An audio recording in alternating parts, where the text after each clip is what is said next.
In this presentation, we're going to emphasize the notions shown here. And this is sort of an advertisement for you to know what to expect.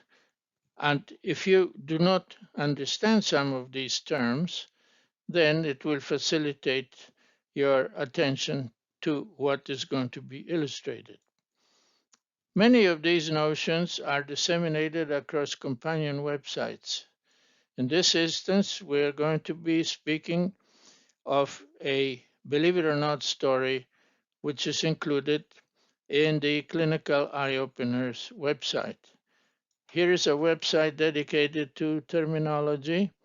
This is a website dedicated to what is known about particular syndromes, causes, and mechanisms in brief.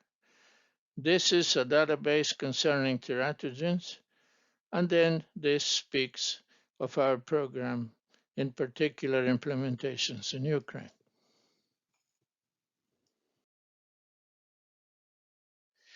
Among the array of our websites, the website Clinical Eye Openers is dedicated to the linkage of images with medical terminology, to the notions of how do we see, recognize the signs and signals of developmental anomalies, structural malformations, what is in populistic terms referred to as birth defects, what kind of perspectives seeing a sign implies, in other words, what signs are signals, and how do we call them, what is the proper terminology and vocabulary, and what are the connections of the clinical genetics or clinical teratology with such observations. There are many forms of introductions, and in this instance, we are going to refer to a story or a believe it or not story, but there are other formats like trailers, tours, carousels, and so forth. So welcome, and we are ready to start. And when we invoke the notion dysmorphology, then many perspectives emerge with such assertion. Dysmorphology is a manifestation of alterations of development due to environmental and genetic factors. That is the science of teratology. And in order to become aware, there's a transition from observing something, being awake, having open eyes, understanding what a signal is, that is a sign that we understand is metamorphosed into a signal, being able to realize that signals can cluster, and if they do so consistently, then they may be indicative of a syndrome or a constellation of signals. These then in turn have a cause and independently have a mode of expression. One cause can express different ways, or many causes can manifest the same way in physical syndromic features. All of that can be then synthesized in what we call diagnosis. And diagnosis is hypothetical. There is no such thing in existence. It is just plain a suggestion of how to understand the etiology, its pathways of manifestation, and the consistency of these manifestations as signals, which are then linked to specific signs. And all of this is connected with the natural history. That is, what is the expected evolution of such a disorder? And when a natural history contradicts the diagnosis, it is invariably indicative that the diagnosis is wrong. So this pathway includes many stations where we stopped. Clinical genetics then is the ability to detect signs and signals due to genomic alterations. It's a subset of teratology. One has to be aware of what others know in order to interpret signs as signals, or do its own research, like in this believe it or not stories. All of this becomes memorable to the extent that we have clear definitions and clear open eyes. We foster that with clinical videos and photo galleries because the only way, for instance, to recognize a face is to see it. There's no way we are going to recognize an individual by talking about it. Then we need to link the visual with a form of communication, which generally is verbal. So we need a nomenclature, we need a terminology. And all of this requires a perspective of what's the cause, how is the cause manifested, which pathways does it follow, how can it be synthesized, and how is then the significance with the transit of time.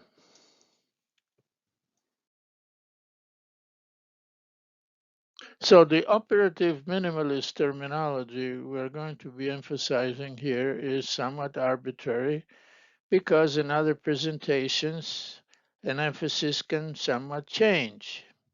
Face then is something we recognize by its gestalt, is more than the sum of particular facial components or signs.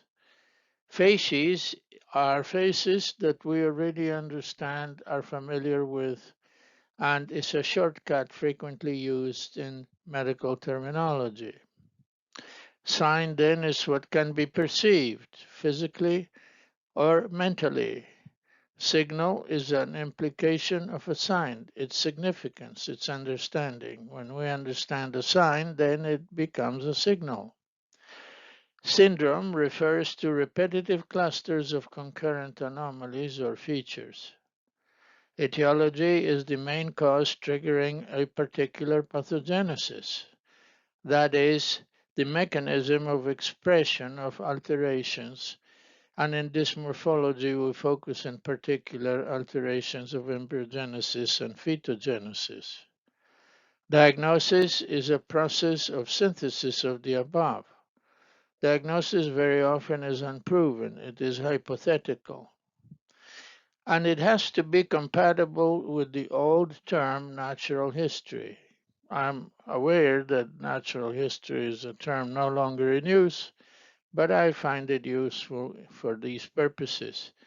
It is about what happens to the patient naturally without intervention of therapies. What is the evolution, prognosis, recurrence risks, and so forth. When a diagnosis is incompatible with the natural history, invariably the natural history takes over. The diagnosis then must be wrong. Dysmorphology then refers to the clinical skills of understanding morphogenesis and its alterations. Whether the alterations are due to teratogens or genomic anomalies is irrelevant. In other words, the teratogenicity of the environment is irrespective of its etiology. Another component concerns the interpretation of concurrent dysmorphic signs, which has become then the discipline of syndromology. How do you construct syndromes? Face, in a way, when seen as a facies, is a syndrome. The syndrome of aphasia of Down syndrome, for example.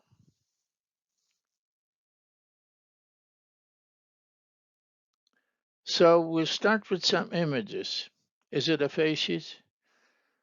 There is a concurrence of atretic ear canals. Is that then aphasia plus atretic ear canals as syndrome X? These are the next concerns we're going to be speaking about.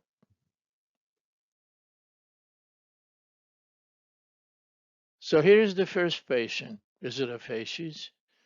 Well, if you never saw one like that, it's not aphasia, it's just a face. But is it dysmorphic? And if it is, try to remember it. And there is a little nuance here. Notice the prominent antihelix the helix is hiding behind. Well, maybe that's okay in this family, maybe not. Notice that the corners of this oral opening are slightly below the midpoint of the lower lip. Is that peculiar? Well, maybe not, but what about if it gets worse? Are these eyes deep set because of underdevelopment of the mid face? The malar bone is virtually invisible. Those are important components of an examination of a face by a dysmorphologist.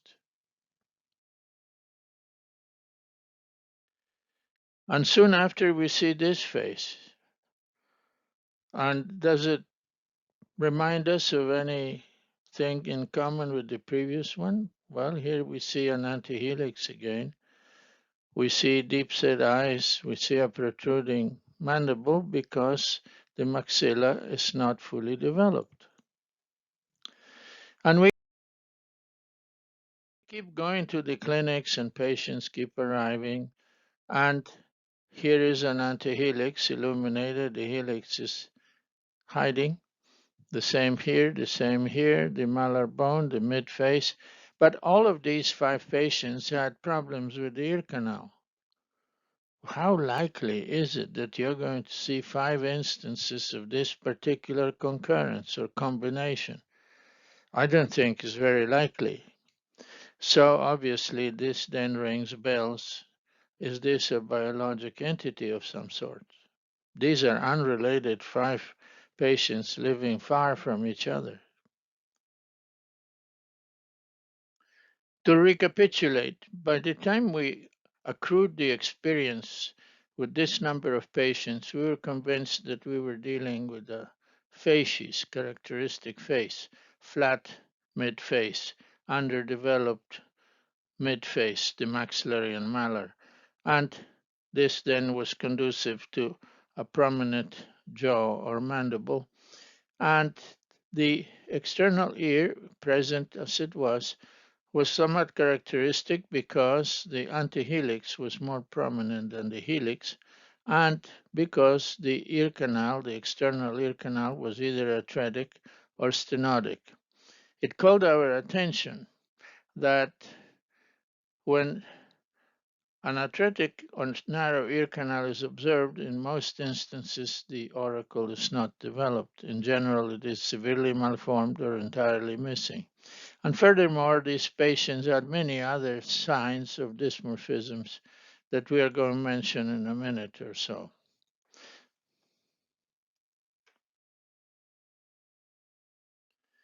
And here is shown a vintage karyotype. This is an independent source of observations, the cytogenetic laboratory. All of these patients had some peculiarities of their chromosome 18, which the interpretation was that it represented a partial deletion of the long arms. This was before the era of chromosomal banding. Our next step was to report our observations, which at the time was the largest group of patients with this sort of anomaly recorded in the literature. We had to acknowledge the existence of an autosomal monosomy view or dogma, if you like, that partial monosomies are lethal. However, our conclusions were supported by 2 precedents. One, a group of patients with partial deletion of the short arms of chromosome 5 with a syndrome named Kurdish, and one report of a patient with what appeared to be an 18q minus deletion with and associated with typical signals and signs that we observed in our patients.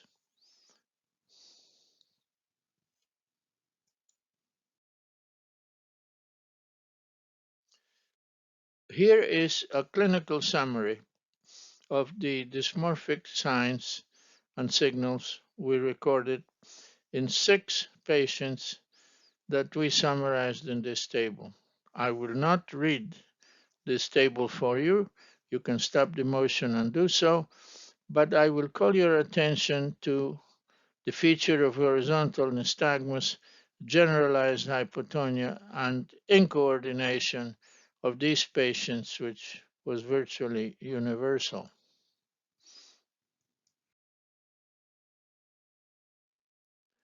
So here is a image that we show to give you a gestalt, to give you a general impression that these children were small for the age, they were microsomatic, they had stigmatic faces, deep-set eyes and a flat mid-face, and you could see a protruding jaw, and their extremities, in particular the distant part, showed acrodysplasia.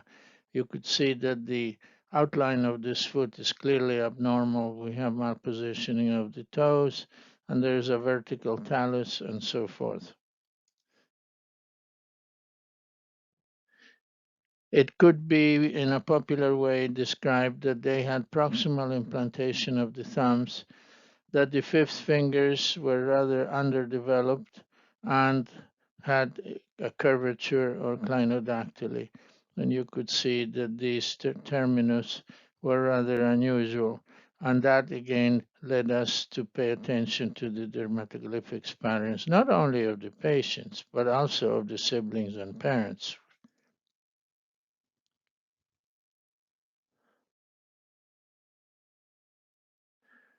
Also, what did time do? With aging, this first patient, shown here 20 years later, demonstrates that the features do not disappear but actually become more obvious. You could see the mid-face quite flat, the eyes deep set, the prominent antihelix, and the opening corners of the oral cavities are further below. You could see that because the facial muscles probably are underdeveloped that normally anchor this part of the lips.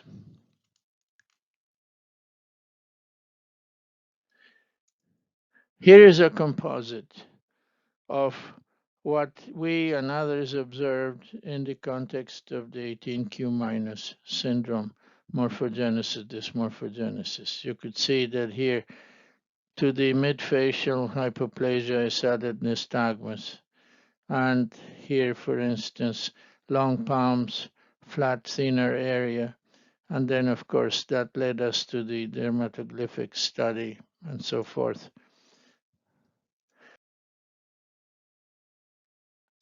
The muscle hypoplasia most evident in the distal legs and feet, the congenital vertical tally, the hypotonia, the body instability, all of which then constitutes the syndromic complex associated with partial monosomy of the long arm of the of the 18th chromosome.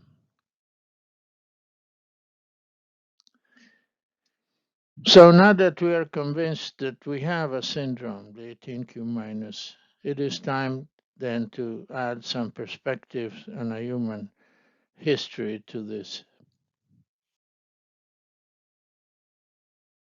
The first formal report appeared in 1971 and, as stated earlier, was based on 6 patients. Here is the abstract that you can stop the motion and read at leisure. Here is the composite illustration, which we described before, at least these two. This one is a new photograph. You could see similarities. You see the antihelix here. This foot was not shown before as the flat foot with dorsal implantation of the toe, and so forth. And you can read the figure 1 legend explaining how this was reported.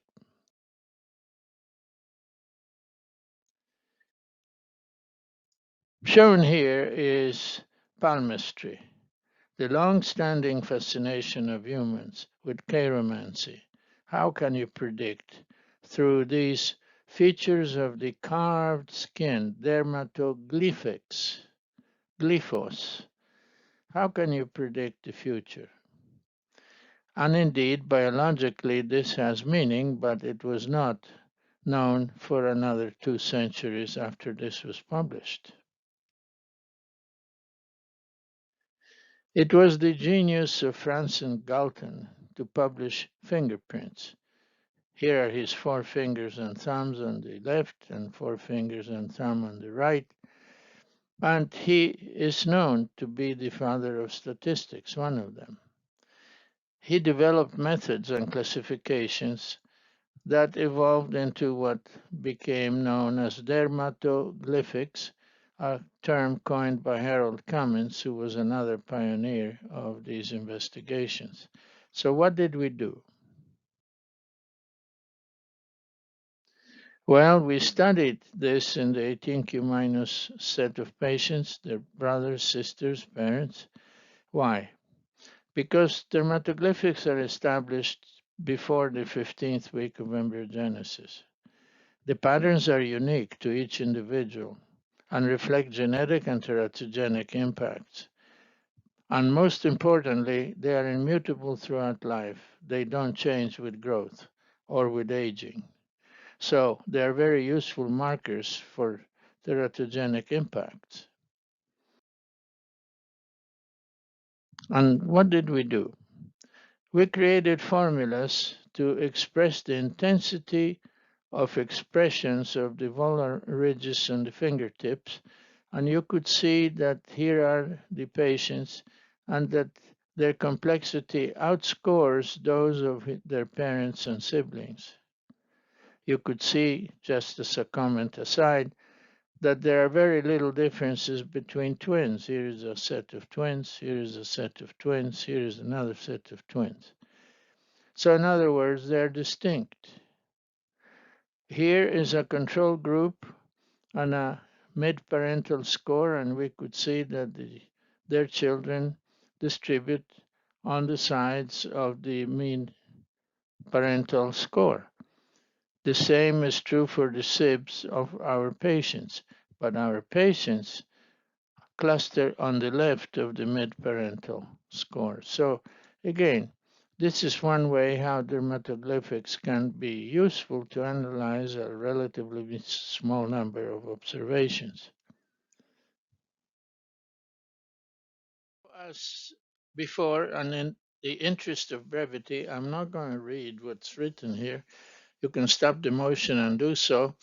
But I will only point out that the fingertip patterns in these patients were different, perhaps due to impacts of edema or other factors, and that the process of analysis of dermatoglyphic patterns is very important in dysmorphology.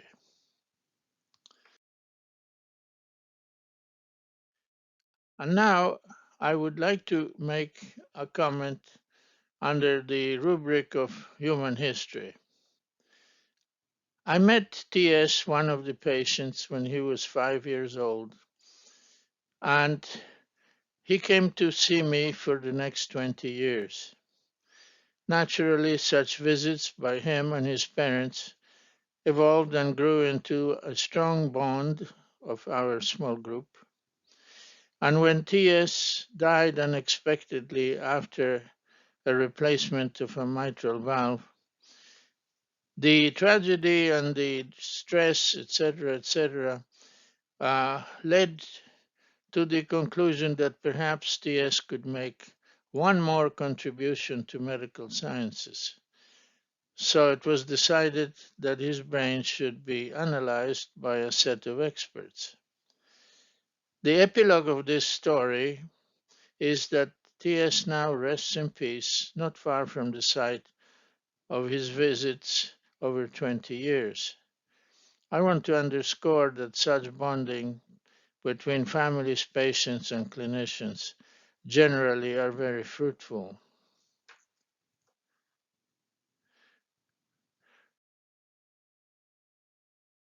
So the studies of his brain by 4 international experts are summarized next. And in general, what I will say is that his brain was dysmorphic, externally as well as internally. I'm not going to read the next slides. I will let you do so on your own. And you will hear me after observe several screens pass on.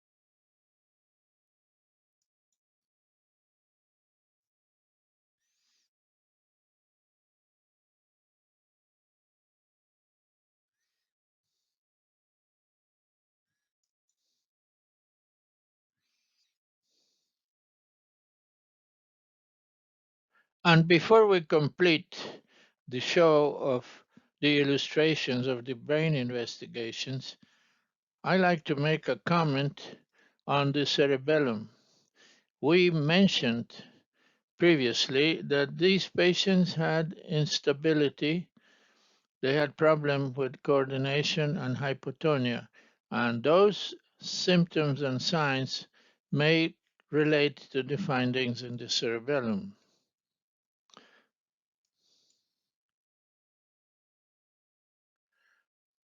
Now I would like to mention some extracts or perspectives that emerged from the 18q- syndrome investigations. First of all, semiology, which is the study of signs and signals and their synthesis into syndromes, and dysmorphology, which is what these 18q- patients represent. I will not read this screen. You can do so by stopping the motion. These principles that are outlined here can be amplified by consulting any standard textbook on human cytogenetics and dysmorphology, and I urge you to do so if some of these statements are not entirely clear to you. And now,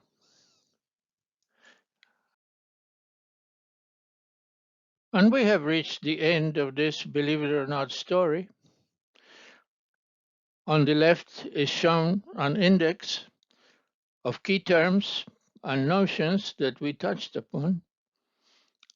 Should you need a reminder, please view the video again or visit our companion websites, in particular the clinical eye-openers, where this believe it or not story is one of the features.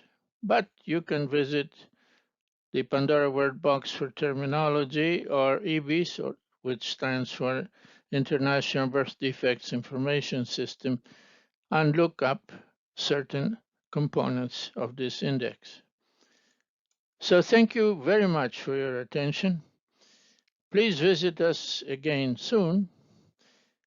And until then, again, please accept my best wishes.